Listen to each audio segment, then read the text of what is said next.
In the past, to come into this room, this is where my first year orientation was held when I entered business school, which was quite the moment. I'm sure many of you have just gone through that recently. I am Shaiza Rizavi, and it's such an honor and privilege to be here this evening surrounded by so many bright stars, and incredible to be back at Columbia, a place that educated me, as I said, almost 20 years ago, and really has continued to do so over time. Much of the exploration that I began at Columbia came together in a seismic way when I connected with Acumen. At Columbia, I questioned how aspects of the world, such as enterprise, community, and human experiences like suffering, hope, and ingenuity might align differently to allow for absolute new possibilities. To be here with both of these communities is quite special, and I'm grateful to people like Bruce Usher, Sandra Navalli, Diana, and the Tamer Center for being the creators and guardians of this precious place of inquiry. They open their doors so that we can learn and discuss here more than just in this forum, and so many other forums too, and I'm really appreciative of all of that. So each person I've found has many parts to themselves, and as we go through life, different moments or different experiences resonate at different times.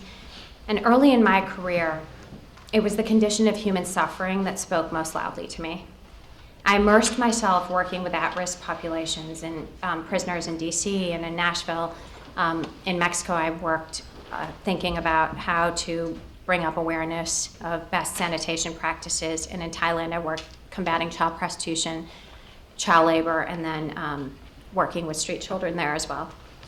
My time working in this microcosm of the world left me pretty raw, and I was wishing that there were solutions that were more effective. When I entered business school, I had the idea that perhaps market forces could help to deliver basic needs and better outcomes. Columbia taught me how to examine the world in front of me in a deeper way, using tools of mapping, measurement, and counting. How to take the rigor of these practices and apply them to many types of organizations and companies to understand the potential for longer-term durable impact. All of that clicked when I came into contact with Acumen, which seemed to define many of the ideas I'd been mulling over and developing. The experience of getting to know Acumen unfolded gradually for me. My initial interaction was learning about the Regional Fellows program, and as I bored deeper into the Fellows program, there was a desire to learn even more. Acumen seeks opportunities for growth and impact through 3 channels: investing, leadership, and ideas. And this grand experiment goes further than funding and thinks about how to nurture leaders, admit and learn from mistakes, encourage risk and experimentation, and then skim ideas and gems of wisdom from the body of work and improve models. What it does so beautifully is hold the quest for knowledge and ideas and leadership and investing in concert with one another, and ties it all together through a manifesto. And the Acumen Manifesto is on the website, and it's really an incredible thought process putting it together. It came together, it looked like poof magic, but it really took a long time and rigorous process of thinking about the wording and the vocabulary, so it's worth going to the website and really reading it. I wish I had cards to hand out, but go on the website and take a look. And I work at a company called Gilder, Gagnon, Howe, and I'm a growth investor. I see incredibly great volatility and big swings, high and low, as I invest in companies, and the approach for investing with us really is not for everyone. It requires enormous patience and fortitude, but those who stick with it over time, it's worked out so well, and hopefully it will continue to. My conviction about an idea or a company derives from my belief in how big and different that idea and company can be over time. It's sort of my own manifesto, and I look to stay focused on my returns for my clients over a long period of time. Without that guiding principle or manifesto, the details and movement of a stock can really be overwhelming in the short term. The manifesto helps me navigate the disruptions and then pivot towards long-term opportunities. The fellows here, the Acumen Fellows that join us this evening, are vessels of Acumen's manifesto, which emphasizes the art of listening, moral imagination, learning with patience, investing as a means, not an end, having the wisdom to admit failure, and a leadership that rejects complacency. I met this group of fellows a year ago just as they were beginning their journey and studying the principles and theories of what it means to allocate capital to successful entrepreneurs who look to make a profit and add value to society. They have since immersed themselves in the pace of everyday life in different parts of the world and discovered previously unknown people, ideas, and most likely incredibly tough challenges. And they have the manifesto as a guide tucked into the corner of their mind. It's really an honor to stand before this group, and I look forward to hearing from them directly about their journey. And finally, an enormous thanks to Bruce, Usher, and Sandra Navali and the Tamer Center for offering such a gracious forum for discussion. And welcome to everyone. And let's get the fellows up here, and Bruce as well, and start talking and get some questions.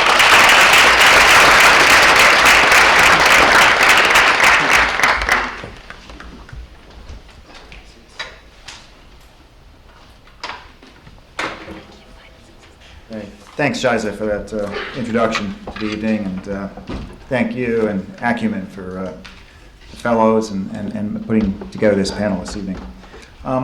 The agenda for the panel, for those who don't know me, I'm Bruce Usher. I'm a professor here at Columbia Business School, and I'm co-director of the Tamer Center for Social Enterprise. And at the Tamer Center, what we focus on is using business skills, management tools to address social and environmental issues for our students and across campus. And what we'd like to this evening is take about, I've asked each of the panelists to take just 2 minutes to tell us what social venture they were involved with, what their role was, just give a quick introduction to each of their experiences for the past year at Acumen. Then I'm going to spend about 20 or 30 minutes with some questions and dig into some of the ventures, some of the experiences they had, and then let's open it up. So any questions you have, we'll take them then. And we'll wrap up around 7:30 or 7:45, and there's drinks and snacks and a little reception. So, Yuliya, would you like to start with the introductions? Over to you. So my name is Yuliya Tarasava. I'm originally born and raised in Belarus.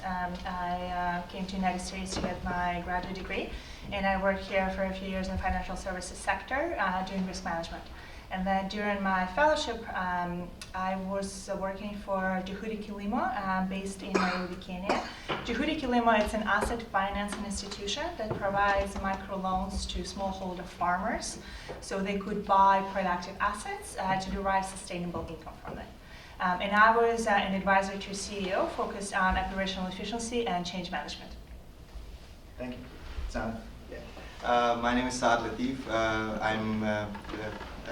Before joining the Acumen program, I was working in Pakistan with the largest electric utility. During the program, I was working with Husk Power Systems, which is an Acumen investment in India, and they specialize in biomass systems, which they deploy in rural areas which are off the grid and electrify villages using that technology. I was working on the business development team in Tanzania.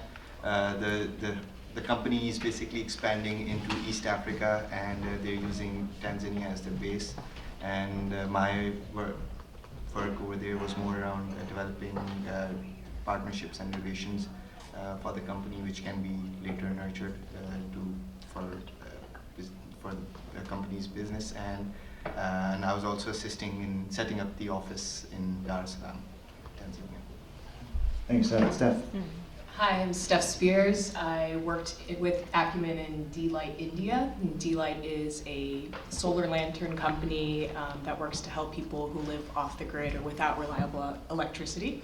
My former life was in the Obama campaign and an Obama administration, so very different from this world, though I've now started a social enterprise in solar, and so happy to talk about anything about that. Hi, I'm Joann Schneider. I'm American, but I grew up in Singapore. Before the Acumen Fellowship, I worked at Google in 2 different roles, basically bridging the business and product sides. And then I was placed in Nairobi, Kenya, working at Esoko. Esoko is an SMS communication platform for smallholder farmers. It's actually headquartered in Accra, Ghana, and I was in Nairobi helping to kind of move the headquarters over there where there's a lot more technical talent. So I was kind of heading up international sales and expansion and ended up doing a bunch of other things too. Sure. Thanks. Great. Quick intros.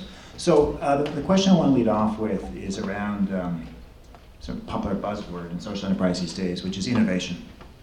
And what I'd like each of the panelists to address is where innovation was within their organizations, whether it's financial innovations, technology innovation, whether innovation is a big factor in the organizations they're involved in, and some of the challenges they saw around it. So if they could each, perhaps, again, start with Yuliya, just talk about that for a minute, this issue of innovation, because it's such a hot topic. And before you start, Yuliya, for those who are not from the business school, which I think is most of you, we don't normally have Pellegrino on the table. We normally just drink tap water. I don't know where that came from, but I'm going to enjoy it because I'm thirsty and it's really good. So just had to make that point. In fact, I've never seen it on a panel I've spoken to. But I'm really pleased with the gesture. So on a more serious note, let's talk about innovation. Thank you, Chris. So I think one thing that I want to talk about is